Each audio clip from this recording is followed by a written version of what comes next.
नवरात्रि में छठे दिन मां कात्यायनी की पूजा की जाती है। इनकी उपासना और आराधना से भक्तों को बड़ी आसानी से अर्थ, धर्म, काम और मोक्ष चारों फलों की प्राप्ति होती है। उसके रोग, शोक, संताप और भय नष्ट हो जाते हैं।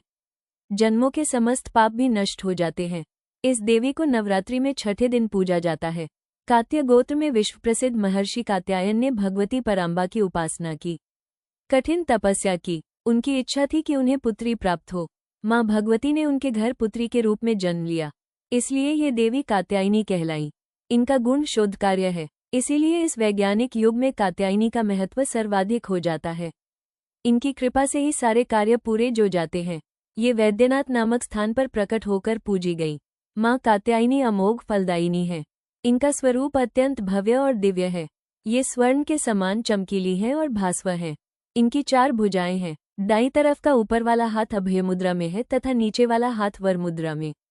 मां के बाईं तरफ के ऊपर वाले हाथ में तलवार है व नीचे वाले हाथ में कमल का फूल सुशोभित है। इनका वाहन भी सिंह है। इनकी उपासना और आराधना से भक्तों को बड़ी आसानी से अर्थ, धर्म, काम और मोक्ष चारों फलों की प्राप्ति होती है।